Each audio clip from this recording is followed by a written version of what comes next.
Diabetes, cholesterol এবং thyroid hormone বিভিন্ন পরীক্ষাগুলোর মাধ্যমে ওনার যে সমস্যাগুলো এসেছিল সেই রিপোর্টগুলো দেখে তিনি অবাক হয়েছিলেন।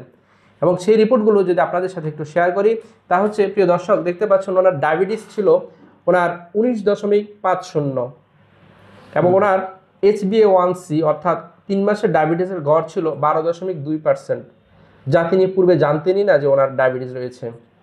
এবং ওনার কোলেস্টেরল লেভেল যেটা ছিল 477 এবং ওনার ট্রাইগ্লিসারাইড লেভেল ছিল 3000-এরও উপরে, 3000-এরও বেশি, যা নর্মালি 150-এর নিচে থাকার কথা ছিল।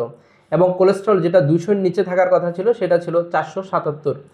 এবং ওনার থাইরয়েড লেভেল TSH লেভেল দেখতে পাচ্ছেন প্রিয় দর্শক 16.3, অর্থাৎ যেটা 5.50-এর মধ্যে থাকার কথা ছিল।